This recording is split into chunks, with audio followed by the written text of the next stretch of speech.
مرنے والے پہ قرآن پڑھا جائے گا، بخش دو. ایک ایک پارا سب کو پکڑا دیا، لو پڑھو. الحمدللہ رب العالمین. اللہ مرنے والے کو جنت دے، اللہ مرنے والے کو پورا قرآن کا ثواب عطا فرما. ہم نے جو پڑھ لیا پورا اس کا ثواب مرنے والے کو ملے. 30 پارے پڑھ کے مرنے والے کو ثواب پہنچا دیا گیا. اب مرنے والے نے جتنے بھی گناہ کیے ہوں گے سب معاف، سیدھے جنت الفردوس میں چلا جائے. پورا قرآن پڑھ کے بخش دیا. اب اس نے جو افیم کھائی، گانجا کھایا، ہیروئن استعمال کی، سب معاف. ہیروئن کھا کھا کر بیوی کو پیٹا، وہ بھی معاف. شراب پی پی کر آیا اور اپنی بیوی کو مارا، وہ بھی معاف. کیوں؟ قرآن پڑھ کے بخش دیا گیا. اب ایک کٹھ ملا تیری بخشش ہو جائے یہ بہت بڑی بات ہے، دوسرے کی بخشش کروا رہا ہے. کہیں نہیں ملتا. اللہ کے رسول صلی اللہ علیہ وسلم اس دنیا سے رخصت ہوئے تو صحابہ کرام نے قرآن پڑھا ہو. ابو بکر اس دنیا سے رخصت ہوئے تو صحابہ نے قرآن پڑھا ہو. اللہ کے رسول صلی اللہ علیہ وسلم کی بیٹی زینب کا انتقال ہوا ہو تو اللہ کے رسول نے قرآن پڑھ کے بخشا ہو. اللہ کے نبی کی بیٹی رقیہ کا انتقال ہوا تو اللہ کے نبی نے قرآن پڑھ کے بخشا ہو. یا صحابہ نے آ کر قرآن پڑھا ہو. نبی کی تیسری بیٹی ام کلثوم کا انتقال ہوا، کبھی اللہ کے رسول نے اور صحابہ نے قرآن پڑھ کے بخشا ہو. اللہ کے نبی کے زمانے میں اتنے صحابہ کا انتقال ہوا، کبھی سارے صحابہ اور اللہ کے رسول نے جمع ہو کر کبھی قرآن پڑھ کے بخشا ہو. اے کٹھ ملاؤ، پورے بھارت کے، پوری دنیا کے ملا مولویوں، مجھے بتاؤ ایک دلیل مجھے دکھا دو کہ اللہ کے رسول نے اور تمام صحابہ نے مل کر کسی صحابی پر پڑھ کے بخشا. اب کیا جواب دیں گے اس کا؟ نہیں، نبی نے اور صحابہ نے تو نہیں بخشا، اس لیے کہ صحابہ تو ویسے ہی جنتی ہیں، ان پہ پڑھنے کی ضرورت ہی نہیں تھی. تو اس کا مطلب صحابہ ویسے ہی جنتی ہیں، وہ نماز نہیں پڑھتے تھے کیا؟ روزہ نہیں رکھتے تھے کیا؟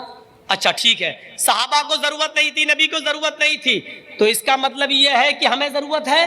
اس کا مطلب یہ ہے کہ ہم جس پر پڑھتے ہیں وہ بخش دیا جاتا ہے. تو اس کا مطلب یہ ہوا کہ ہم لوگوں نے جتنے بھی گناہ کیے قرآن پڑھ کے بخش دو، ہم جنتی ہو جائیں گے. یہ سرٹیفکیٹ دے رہے ہیں آپ نا، سرٹیفکیٹ. ایک دلیل نہیں ملی. مرنے والے کے لیے صرف آپ یہ کام کر سکتے ہیں، مسجد میں گئے، آپ نے ظہر کی نماز پڑھی، نماز پڑھنے کے بعد امام کا انتظار مت کیجئے. آپ دعائیں وائیں پڑھنے کے بعد اپنے دونوں ہاتھ اٹھائیے، ظہر پڑھیے، عصر پڑھیے، مغرب پڑھیے، عشاء پڑھیے، فجر پڑھیے. اور بہتر تو یہ ہے کہ رات میں اٹھ کر تہجد کی نماز پڑھنے کے بعد آپ اپنے دونوں ہاتھ اٹھا کر دعا کریں، اللہ میرے باپ کا انتقال ہو گیا ہے، وہ غریق رحمت ہو گئے ہیں، تیری رحمت کو جا چکے ہیں. اللہ انسان ہونے کے ناطے ان سے جو گناہ ہوئے تو ان کو معاف کر دے. اے اللہ میرے باپ کی مغفرت فرما دے، اللہ میری ماں کی مغفرت فرما دے. یہ دعا آپ کر سکتے ہیں. اس کی اجازت اللہ کے رسول نے دی ہے کہ نیک بیٹا اپنے ماں باپ کے لیے دعا کر سکتا ہے، اولاد اپنے ماں باپ اور رشتہ داروں کے لیے صدقہ و خیرات بھی کر سکتی ہے. یہ لیجئے 1000 روپیہ میں دے رہا ہوں، مسجد میں لگا دیجئے. اے اللہ دل میں نیت کر لیجئے یہ میں مسجد میں جو 1000 روپیہ دے رہا ہوں اس کا ثواب تو میرے باپ کو دے دے، میری ماں کو عطا فرما دے، میری بڑی بہن کو عطا فرما دے، میرے بڑے بھائی کو عطا فرما دے. آپ کچھ کپڑا خرید لیجئے، غریبوں کو وہ کپڑا پہنائیے، دے دیجئے اور نیت کریے اللہ اس کا ثواب میرے ماں باپ کو عطا فرما. آپ کو بھی ملے گا اور آپ کے ماں باپ کو بھی ملے گا. آپ یہ کام کر سکتے ہیں. یہ جلسہ اسلامک لائبریری کے نوجوانوں نے کیا ہے، آپ اس میں بھی مدد کر سکتے ہیں اور صدقہ و خیرات بھی کر سکتے ہیں. آپ یہاں لا کر بھی نیت کر سکتے ہیں کہ ہم 10,000 روپے اس لائبریری کے لیے دے رہے ہیں، یہاں دینی کتابیں آئیں گی. کیرم بورڈ کھیلنے کے بجائے لوگ اس لائبریری میں آ کے پڑھیں گے اور علم حاصل کریں گے. 1 گھنٹہ جو وہ میچ میں کھیلنے میں، کرکٹ کھیلنے میں گزارتے ہیں وہ یہاں مطالعہ کریں گے. اس لیے آپ یہاں پر بھی صدقہ و خیرات کر سکتے ہیں، دے سکتے ہیں اور نیت کر سکتے ہیں کہ اللہ اس کا ثواب میرے ماں باپ کو ملے. یہ ساری چیزیں جائز ہیں، یہ طریقہ جائز ہے. لیکن یاد رکھیے قرآن پڑھ کر نہیں بخشا جا سکتا ہے. اگر قرآن پڑھ کر بخشنا جائز ہوتا تو نفل نماز پڑھ کر بخشنا بھی جائز ہوتا، نفلی روزہ رکھ کر بخشنا بھی جائز ہوتا. لیکن یہ بات طے ہے کہ مرنے والا مر گیا، اب اس کے لیے نہ نماز پڑھ کر بخشی جائے گی نہ روزہ رکھ کر بخشا جائے گا. اس کے لیے حج کرنے کی اجازت ہے لیکن معاف کیجئے اس میں بھی بندشیں لگی ہوئی ہیں، بندشیں لگی ہوئی ہیں. میرے ماں باپ مر گئے، مردہ ماں باپ کی طرف سے حج کیا جا سکتا ہے یا نہیں کیا جا سکتا؟ تو اس میں مختلف اقوال ہیں. بعض ہمارے اہل علم حضرات یہ کہتے ہیں کہ مرے ہوئے آدمی کی طرف سے حج اس شکل میں کرنا جائز ہے اگر وہ اپنی زندگی میں پیسے والا تھا امیر تھا, دولت مند تھا اور حج اس پر فرض تھا, لیکن وہ کسی وجہ سے نہیں کر سکا تو اس کی طرف سے حج کیا جا سکتا ہے, اس لیے کہ وہ حج فرض تھا. پھر کیوں نہیں گیا؟ اس نے سوچا بیٹی کی شادی ہو جائے, بیٹے کی ہو جائے تب جائیں گے. حج فرض تھا, پھر نہیں گیا تو اس کی طرف سے کیا جا سکتا ہے. جیسے ہمارے اوپر روزے فرض ہیں, ہم 30 روزے رکھنا چاہتے ہیں, رمضان کے 30 روزے, لیکن ہماری سفر میں 5 روزے چھوٹ گئے. رمضان کا مہینہ چلا گیا, 30 روزوں میں ہم نے 25 رکھے, 5 بیماری کی وجہ سے یا سفر میں چھوٹ گئے, نہیں رکھ پائے. دوسرا رمضان آنے سے پہلے ہمیں وہ 5 چھوٹے ہوئے روزے رکھنا تھے, لیکن بغیر رکھے ہوئے ہم مر گئے, ہمارا انتقال ہو گیا, تو وہ 5 چھوٹے ہوئے روزے ہم پر قرض ہے. اب یہ قرض ہمارا بیٹا اتارے گا, وہ 5 روزے رکھے گا, یا ہماری بیوی 5 روزے رکھے گی. جب تک یہ 5 روزے کا قرض ادا نہیں ہو جائے گا, ہماری بخشش بھی ممکن نہیں ہے. میرے بھائیوں, سوال جواب ہوگا. اس لیے اس کے اہل و عیال, اس کا بھائی, بیٹا, گھر کا کوئی قریبی, اقرب فالاقرب, جو زیادہ قریبی ہو وہ روزہ رکھے گا. ایسے ہی جب روزہ فرض تھا لیکن وہ 5 روزے چھوٹ گئے. نہیں سمجھ پائے آپ؟ رمضان کا مہینہ ہے, روزے پورے رکھنا ہے, 15 روزے ہی رکھ پائے, ہم مر گئے, انتقال ہو گیا, تب آپ پر 15 جو چھوٹے ہیں وہ نہیں رکھنا ہے آپ, کیونکہ آپ تو انتقال کر گئے. جب انتقال کر گئے, اذا مات الانسان فانقطع عملہ, جب انسان مر جائے تو اس کا عمل منقطع. وہ چھوٹے نہیں ہیں آپ کے, آپ تو بیچ میں ہی دم توڑ گئے, اس لیے جو روزے باقی ہیں وہ آپ کو نہیں رکھنا ہے. لیکن آپ نے پورا رمضان کا مہینہ پایا, پورے رمضان کے مہینے 30 آپ نے 30 دن پایا آپ نے, لیکن آپ کے 5 روزے چھوٹ گئے, 6 چھوٹ گئے, 10 چھوٹ گئے, سفر کی وجہ سے یا بیماری کی وجہ سے, اور رمضان کا مہینہ ختم ہو کے آپ عید پہ بھی رہے, بقرعید میں بھی رہے, محرم پہ بھی رہے, آپ زندہ رہے, اور دوسرا رمضان آنے سے پہلے آپ کا انتقال ہو گیا. تو یہ چھوٹے ہوئے روزے ہیں جو آپ پر فرض تھے, یہ آپ کے گھر والوں کو رکھنا پڑیں گے. ایسے ہی جس کے اوپر حج فرض تھا اور حج نہیں کر سکا تو اس کی طرف سے حج کیا جائے گا, اس کے بچے یا اس کے اہل و عیال حج کریں گے اس کی طرف سے, کیونکہ اس کے اوپر حج فرض تھا, لیکن وہ غریب تھا, وہاں تک جانے کی طاقت ہی نہیں تھی, اس کے اوپر حج فرض ہی نہیں تھا. تب ایسی صورت میں اس کی طرف سے حج نہیں کیا جائے گا. ہاں, ایک شکل ہے, اگر وہ مرنے سے پہلے یہ کہہ جائے میرے بیٹے اللہ نے مجھے تو کچھ نہیں دیا, ہم تو نہیں جا سکے حج کرنے, لیکن اللہ اگر تمہیں دے دے اور تم اپنا حج کراؤ اور پھر بھی اللہ تمہیں اور دے تو تم میری طرف سے بھی حج کر لینا, تب آپ کر سکتے ہیں, کیونکہ باپ وصیت کر گیا. لیکن اب حج والی عبادت کو قرآن کے اوپر نہیں چسپا کی جائے گی, جو جہاں کی دلیل ہے وہ وہیں تک چلے گی, جو جہاں کی دلیل ہے وہ وہیں تک چلے گی. اب روزے پر قرآن کو آپ چسپا نہیں کر سکتے ہیں, ورنہ نماز پر بھی چسپا کرنا پڑے گا اور دوسری چیزوں پر بھی لاگو کرنا پڑے گا جو غلط ہوگا. مسئلہ آگے. تو تلاوت کس کو کہتے ہیں؟ آج بتایا تھا میں نے, تلا یتلو کے معنی عربی میں ہوتے پیچھے پیچھے چلنا. قرآن کی تلاوت کرو, اس کا مطلب یہ ہوا قرآن کے پیچھے پیچھے چلو. ایک آیت پڑھ لی, رک جاؤ, اس کا معنی دیکھ لو, مطلب دیکھ لو, سمجھ لو, پہلے اس پر عمل کرو, پھر دوسری آیت پڑھو, پھر تیسری پڑھو. قرآن کے پیچھے پیچھے چلنے کو تلاوت کہتے ہیں. عرب کے اندر آج بھی ایک اونٹنی کا بچہ ہے جس کو کہا جاتا ہے ہاذا تلو, یہ تلو ہے. کیوں کہا جاتا ہے؟ کیونکہ وہ اپنے ماں کے پیچھے پیچھے چلتا ہے. ماں جنگل میں جہاں جا رہی بچہ اس کے ساتھ ساتھ, ماں جس جھاڑی میں جا رہی اس کا بچہ اس کے ساتھ ساتھ. عرب کے لوگ کیا کہتے ہیں؟ تلو ہے, تلو, یعنی یہ بچہ اپنی ماں کے پیچھے پیچھے چلتا ہے, اور جب کوئی خطرناک جانور اس بچے پر حملہ کرنا چاہتا ہے تو ماں کھڑی ہو جاتی ہے, میرے بچے پر حملہ کرے گا, ماں اپنے بچے کو بچاتی ہے. تو اس بچے کو کیا کہتے ہیں عرب کے لوگ؟ تلو. یہ تلو ہے, یعنی ماں کے پیچھے پیچھے چلنے والا. تو اسی تلو سے بنا تلاوت. تم قرآن کی تلاوت کرو, یعنی اس کے پیچھے پیچھے چلو. کیا کہا؟ قرآن کے پیچھے پیچھے چلو.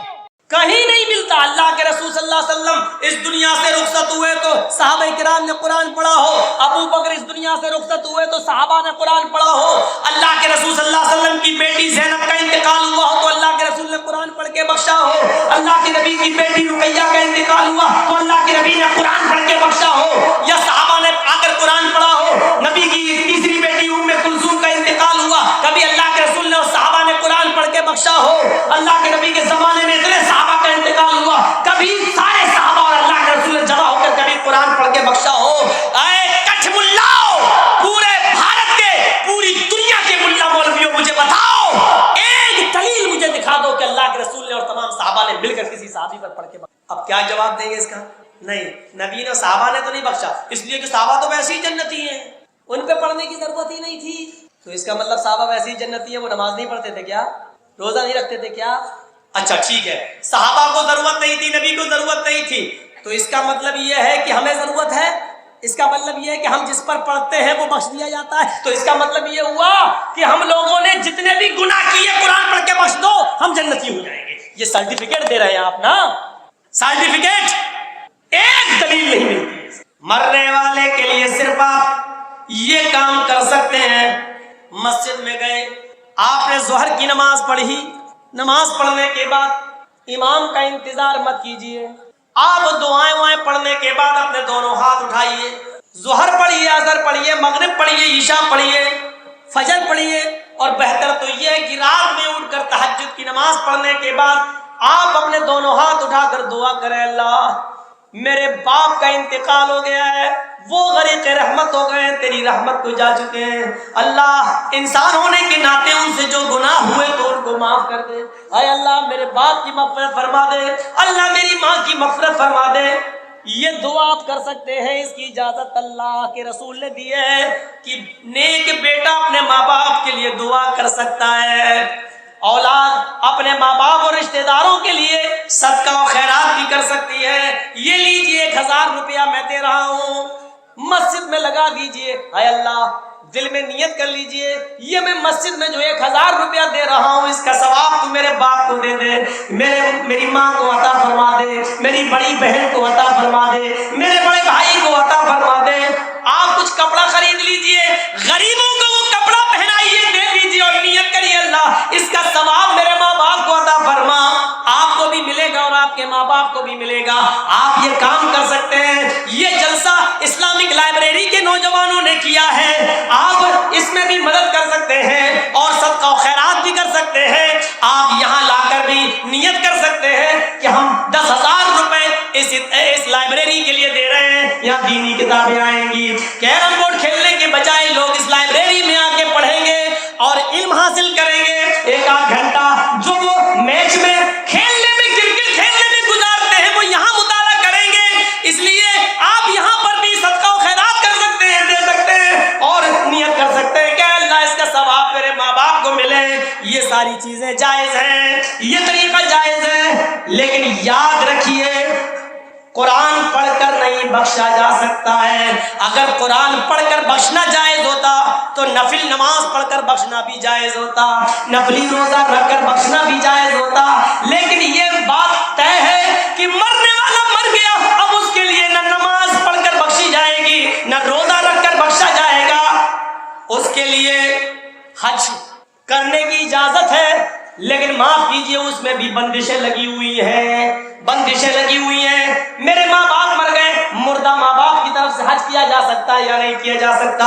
تو اس میں مختلف اقوال ہیں۔ بعض ہمارے اہل علم حضرات یہ کہتے ہیں کہ مرے ہوئے آدمی کی طرف سے حج اس شکل میں کرنا جائز ہے اگر وہ اپنی زندگی میں پیسے والا تھا، امیر تھا، دولت مند تھا اور حج اس پر فرض تھا، لیکن وہ کسی وجہ سے نہیں کر سکا تو اس کی طرف سے حج کیا جا سکتا ہے، اس لیے کہ وہ حج فرض تھا۔ پھر کیوں نہیں گیا؟ اس نے سوچا بیٹی کی شادی ہو جائے، بیٹے کی ہو جائے تب جائیں گے، حج فرض تھا پھر نہیں گیا تو اس کی طرف سے کیا جا سکتا ہے۔ جیسے ہمارے اوپر روزے فرض ہیں، ہم 30 روزے رکھنا چاہتے ہیں، رمضان کے 30 روزے، لیکن ہماری سفر میں 5 روزے چھوٹ گئے، رمضان کا مہینہ چلا گیا، 30 روزوں میں ہم نے 25 رکھے، 5 بیماری کی وجہ سے یا سفر میں چھوٹ گئے، نہیں رکھ پائے، دوسرا رمضان آنے سے پہلے ہمیں وہ 5 چھوٹے ہوئے روزے رکھنا تھے، لیکن بغیر رکھے ہوئے ہم مر گئے، ہمارا انتقال ہو گیا تو وہ 5 چھوٹے ہوئے روزے ہم پر قرض ہیں۔ اب یہ قرض ہمارا بیٹا اتارے گا، وہ 5 روزے رکھے گا، یا ہماری بیوی 5 روزے رکھے گی؟ جب تک یہ 5 روزے کا قرض ادا نہیں ہو جائے گا ہماری بخشش بھی ممکن نہیں ہے۔ میرے بھائیوں سوال جواب ہوگا، اس لیے اس کے اہل و عیال، اس کا بھائی، بیٹا، گھر کا کوئی قریبی، اقرب فالاقرب جو زیادہ قریبی ہو وہ روزہ رکھے گا۔ ایسے ہی جب روزہ فرض تھا لیکن وہ 5 روزے چھوٹ گئے، نہیں سمجھ پایا، رمضان کا مہینہ ہے، روزے پورے رکھنا ہے، 15 روزے ہی رکھ پائے، ہم مر گئے،